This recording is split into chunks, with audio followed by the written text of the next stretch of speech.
Are you burning the candle at both ends? Overworking and overwhelmed by your to-do list? You're not alone. As a high performer, you are invaluable on your team. The problem is that your drive to perform leads you to overwork, which long-term will lead you to burnout. By implementing these 3 easy tips at work, you will help yourself and your team by not burning out. Hi, I'm Lisa Gornall. As a spiritual medium and energy strategist that has worked with high performers for over 2 decades, I know exactly what you're going through because I have reached my breaking point twice in my career. I know what drives you, how to change the patterns that no longer support you, and get you on your healthy path forward. Let's dive in. So what are the 3 easy tips to prevent burnout at work? The first one, follow your set working hours. I know it sounds very simple, and I know that you have a lot going on, but you're not doing it. Your plate is over full, and you keep getting things done, and you keep getting more things to do. And this leads to a vicious cycle where you work more and more to get more done and to try and stay on top of it all. The problem is that this is also your fast path to burnout where you can't help anyone. That's why my first tip for you is to follow your set working hours. If you don't get it all done, there's tomorrow. And the truth is, you're not going to get it all done anyhow by overworking every day because more things keep appearing on your to-do list. It's a vicious cycle. So also to help you with this, you want to make sure that you're starting your workday at your start time. And this is very important because when you wake up in the morning and you start thinking about work and you get focused on work, or you're checking your emails or messages or looking at your calendar and rearranging things, before you've even had your first beverage of the day, you're going to start your day off balance. You want to make sure that you're not starting work, you're not thinking about work until it is your start time for work. And then on the flip side of that, you want to make sure that you're ending your workday at your end work time. You don't benefit anybody by working all hours of the night. You're designed to work so many hours and then be done so you can recharge and bring good energy back to work the next day. So make sure that you're ending your workday at your end time.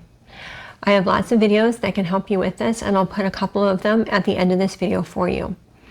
It is very possible to work your set hours and have a life outside of work. It's this magical thing called sustainable work-life balance, and I want that for you. The question is, do you want that for you? I hope so, because burnout and hitting your breaking point, they are not fun, and they are definitely not badges of honor. They're your sign that you pushed your body too far. You're only supposed to work the hours you are paid to work. Those are your set work hours. Stop working for free at the cost of your health and your relationships. Work the hours you're supposed to work and do as much as you can. End your workday knowing you did what you could and you'll do more tomorrow. Follow your set working hours and stop working extra for free. Okay, that's tip 1. Tip 2, prioritize your tasks.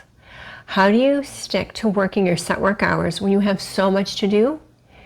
The only way you're going to get it done is by prioritizing your tasks. Instead of doing what is older and maybe less important, prioritize your tasks on your calendar. And each workday, looking at your calendar for tomorrow, what is the priority? What needs to move to be the first thing that you do? And what needs to move to another day because it's not a priority? When you get a new task assigned to you, prioritize it with what you're already doing. And of course, your priorities are going to change. So this is something you want to look at daily. And you want to ask yourself, what has to get done? When does this have to be done? And even, does this have to be done by me? Or is this something another team member can do? Which leads me to the 3rd tip, delegate. As a high performer, you're given a lot of things to do because you're going to get them done. But just because you can get them done doesn't mean you should be the person to get it done. Who on your team can help you with this? Who can you delegate it to? And if you can't delegate, let the team member assigning to you the new task know that you can't take on anything else at this moment. This is not a sign of weakness. This is you drawing boundaries so that way the workload's not overwhelming, so you're not driven to work more. Tell them what you're working on and what the timelines are. They may be able to delegate it for you or take something else off of your plate. One of my clients struggled with all the work that she had. She was doing the role of 2 executives, and she's a mom and a wife.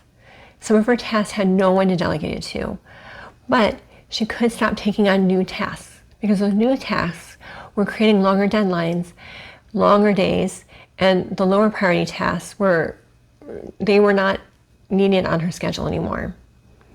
So by getting rid of that, she was able to stop feeling overwhelmed and feel much better at her workday. Another client of mine felt that because she was single, she had to take on more than the rest of the team. But this was also keeping her single, which she didn't want to be, because she didn't have time. She's implementing all 3 of these tips, and she has friends, a boyfriend, and a whole life outside of work now. I'm really happy for her. Burnout is completely preventable, and it starts by implementing these 3 tips. If you like this video, let me know by liking it, and I invite you to subscribe and hit that notification bell so you know when I have a new video released. And then, as promised, for next videos to watch, I recommend start your morning with less stress and how to turn off from work and stop thinking about it. Remember, you're here for more than your work, and you're only paid to work so many hours. Work those hours and make the most of that time by prioritizing and delegating. This will give you more energy and keep you from experiencing burnout.